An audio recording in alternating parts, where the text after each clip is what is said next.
Assalamualaikum warahmatullahi wabarakatuh. Yang saya hormati Ibu Aning selaku dosen pengampu mata kuliah Kimia Analitik Kualitatif dan teman-teman yang berbahagia. Sebelumnya, izinkan saya perkenalkan diri saya. Perkenalkan, saya Rianti Puspitaningrum dari Kimia Angkatan 24 dengan NIM 184241071. Tujuan saya di sini yaitu ingin mempresentasikan hasil kinerja saya mengenai identifikasi produk senyawa organik. Baik, kimia analitik kualitatif adalah cabang kimia yang mempelajari cara mengetahui ada atau tidaknya ion, unsur, atau bahkan senyawa dalam suatu sampel atau produk tanpa mengukur jumlahnya. Analisis ini penting dalam berbagai bidang seperti di industri, kesehatan, dan juga di lingkungan, karena dia itu dapat mendeteksi ion dan senyawa anorganik melalui reaksi kimia tertentu dalam kehidupan kita sehari-hari. Banyak produk yang mengandung ion anorganik maupun logam berat sebagai akibat dari aktivitas manusia itu sendiri. Nah, oleh karena itu, test kit kimia dikembangkan sebagai metode analisis kualitatif yang sederhana, cepat, dan praktis untuk dapat mendeteksi zat-zat tersebut. Selanjutnya ada test kit. Test kit, apa sih itu test kit? Nah, test kit adalah seperangkat alat atau bahan kimia yang sederhana yang dirancang untuk membantu kita mengetahui ada atau tidaknya suatu zat tersebut di dalam sebuah produk atau bahkan di dalam sebuah sampel. Nah, alat ini itu digunakan agar proses pengujian dapat dilakukan dengan cepat, praktis, dan tidak memerlukan peralatan laboratorium yang rumit ataupun mahal. Nah, biasanya test kit itu terdiri dari larutan reagen, strip uji, atau indikator warna yang akan bereaksi apabila bertemu dengan zat-zat tertentu. Nah, reaksinya nanti itu bagaimana? Nah, reaksinya itu bisa mengendap atau bahkan warnanya itu berubah. Nah, secara umum test kit ini itu dapat memberikan hasil secara kualitatif dan kuantitatif. Nah, di sini saya mengambil dua buah produk, yaitu ada keju dan obat mah. Produk pertama yang saya pilih di sini adalah keju. Kenapa sih saya memilih keju? Nah, keju merupakan produk olahan susu yang dibuat melalui proses penggumpalan atau koagulasi protein susu. Nah, biasanya dia itu menggunakan kasein dan juga dibantu oleh enzim renat atau bakteri asam laktat. Nah, proses ini menghasilkan gumpalan yang kemudian akan diproses, difermentasi dan dipadatkan hingga menjadi keju dengan tekstur, aroma, serta rasa yang cukup khas. Nah, keju ini dikenal sebagai sumber protein dan mineral, terutamanya di kalsium, yang sangat penting bagi kesehatan tulang kita. Nah, di dalam keju ini terdapat berbagai senyawa anorganik berupa ion logam dan anion yang berasal dari mineral alami, susu maupun garam yang ditambahkan selama proses produksi.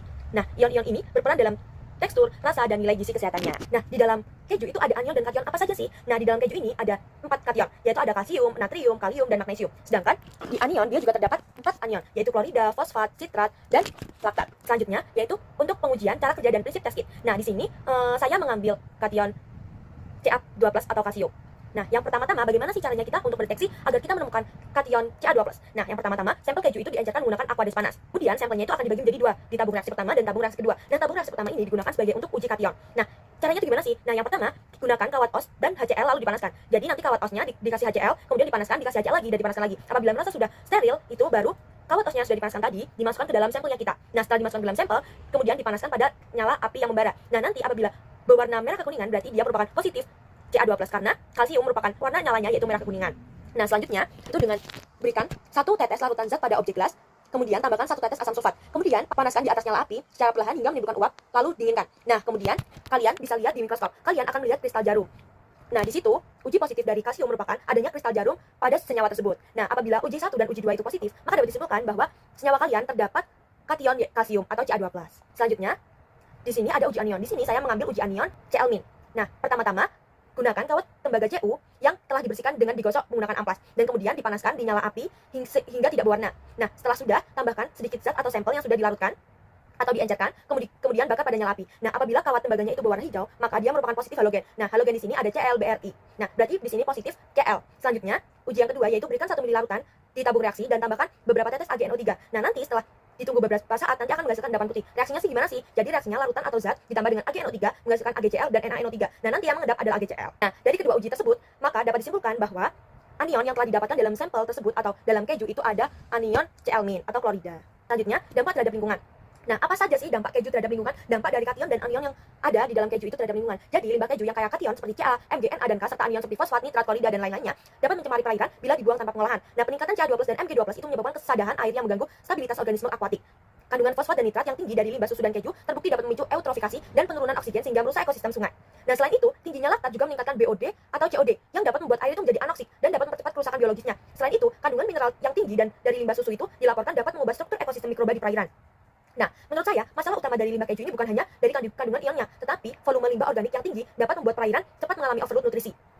Jika tidak dikendalikan, pencemaran ini dapat memperburuk kualitas susu dan dapat menurunkan keanekaragaman hayati di jangka panjang. Nah, dapat dilihat pada gambar di atas, itu ada jurnal dan juga ada penggumpalan-penggumpalannya seperti di sungai. Next, nah, di sini saya menggunakan 2 daftar pustaka.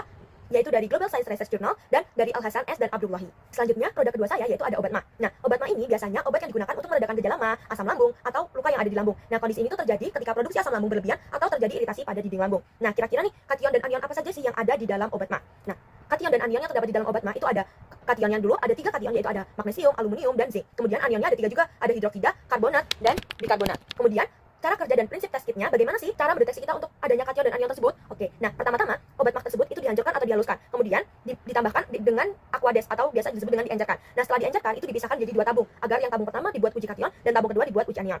Nah, cara pengujiannya dengan ditambahkan apa sih? Nah, yang pertama, larutan sampel masukkan ke dalam tabung reaksi sebanyak 1 mili, kemudian tambahkan NaOH. Nah, apabila positif nanti akan menghasilkan endapan putih. Bagaimana sih reaksinya? Nah, reaksinya larutan zat sampel ditambah dengan NaOH menghasilkan MgOH 2 kali. Nah, hal ini MgOH ini dia akan mengendap menghasilkan endapan putih. Nah, selanjutnya uji yang kedua yaitu larutan tersebut ditambah NaOH dan ditambah dengan titan kuning. Maka apabila positif akan menghasilkan warna merah lembayung. Nah, apabila kedua uji tersebut positif, maka dapat disimpulkan bahwa sampel kita atau obat MA itu mengandung Mg2+.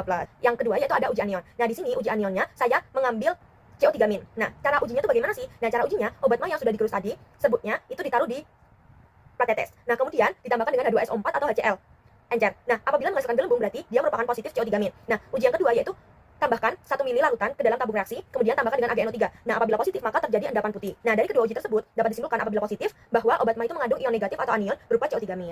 Dampak terhadap lingkungannya yaitu pembuangan obat MA atau antasida seperti magnesium hidroksida dan lain-lain dapat menimbulkan gangguan kualitas air karena ion-ion seperti Mg, CaAl dan lain-lain dapat mengubah pH meningkatkan alkalinitas dan juga menyebabkan kesadaran air yang berlebihan. Nah, peningkatan Mg dan Ca telah dilaporkan berkontribusi pada skala penurunan kejernihan air dan gangguan fisiologi organisme air sebagaimana dijelaskan oleh penelitian tentang dampak limbah farmasi terhadap ekosistem air oleh Ginting dan Nurmalasari yang menegaskan bahwa obat-obatan yang dibuang sembarangan dapat mencemari tanah, air permukaan hingga air minum. Selain itu, penelitian dari Boxall juga menunjukkan bahwa residu farmasi tidak terdegradasi, dapat memasuki sistem air melalui limbah domestik dan berpotensi bersifat toksik bagi organisme air. Studi spektrometri oleh Hasan dan juga berhasil mendeteksi senyawa antasida dan metabolitnya pada sampel air limbah dan air permukaan, menunjukkan bahwa obat MA termasuk kontributor nyata terhadap ketidakseimbangan kimia air. Secara keseluruhan, akumulasi ion logam antisida dapat menyebabkan ketidakseimbangan kimia air, mempengaruhi mikroorganisme, tumbuhan air, dan kestabilan ekosistem, sehingga pengelolaan limbah obat menjadi hal penting untuk mencegah degradasi lingkungan. Nah, daftar pustakanya di sini kita menggunakan Ginting dan Hasan. Terima kasih, sekian presentasi dari saya. Mohon maaf apabila ada kurang lebihnya. Terima kasih.